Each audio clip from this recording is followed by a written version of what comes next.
Chapter 7 The Bridge of Apes. Queen Ermintrude had never in her life seen her husband so terrible as he got that night. He gnashed his teeth with rage. He called everybody a fool. He threw his toothbrush at the palace cat.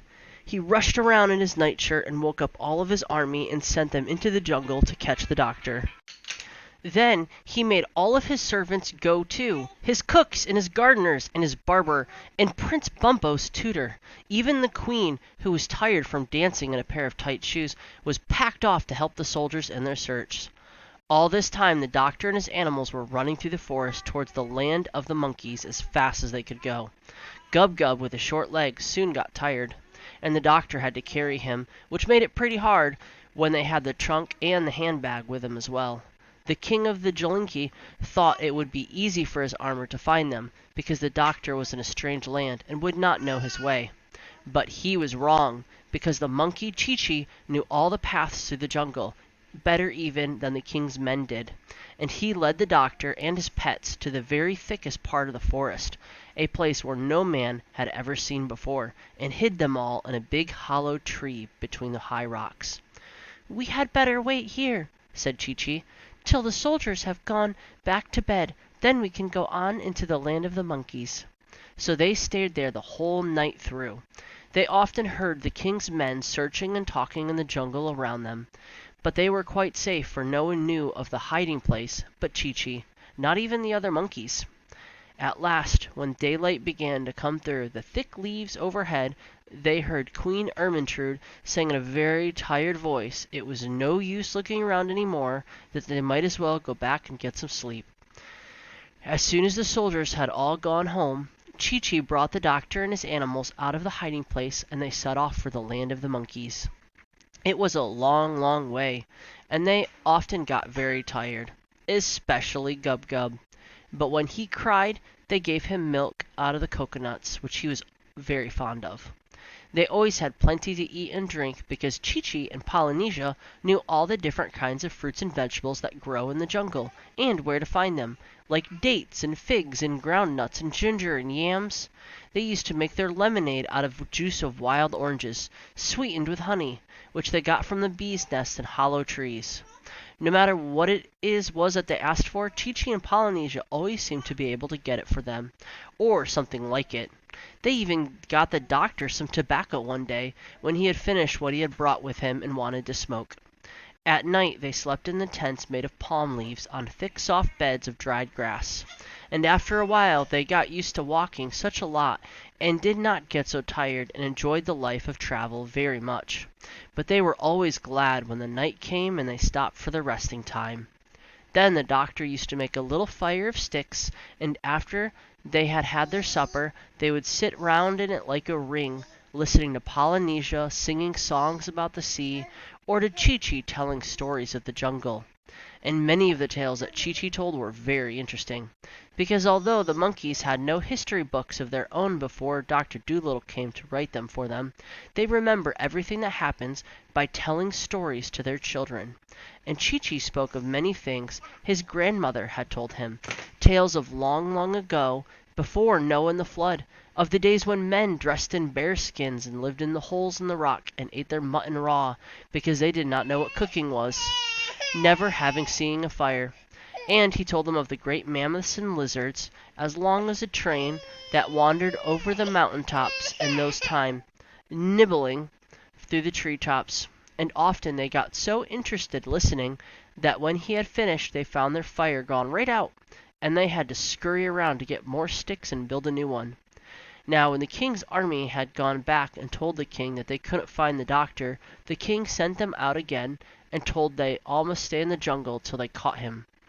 So all this time, while the doctor and his animals were going along towards the land of the monkeys, thinking themselves quite safe, they were still being followed by the king's men.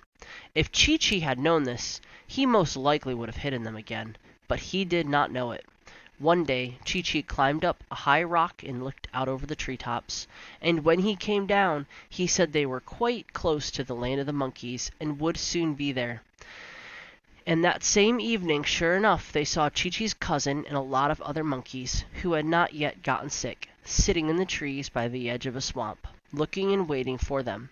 And when they saw the famous doctor really come, these monkeys made a tremendous noise, cheering and waving leaves and swinging out of the branches to greet him. They wanted to carry his bag and his trunk and everything he had. And one of the bigger ones even carried Gub-Gub, who had gotten tired again. Then 2 of them rushed on in front to tell the sick monkeys that the great doctor had come at last.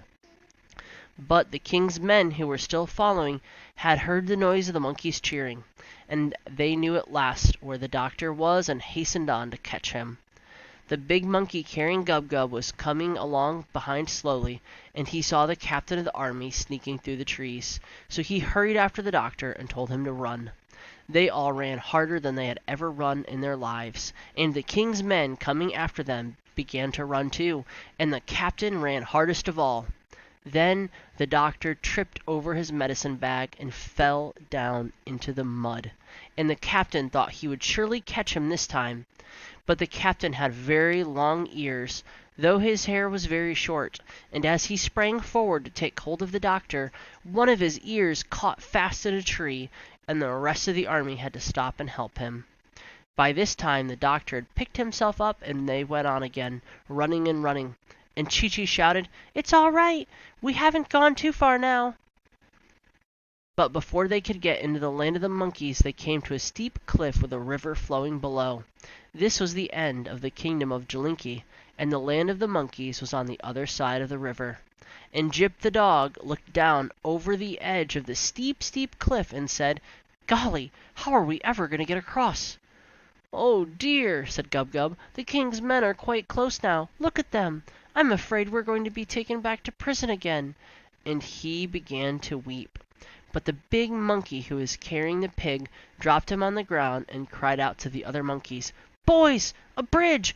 Quick, make a bridge! We've only got a minute to do it.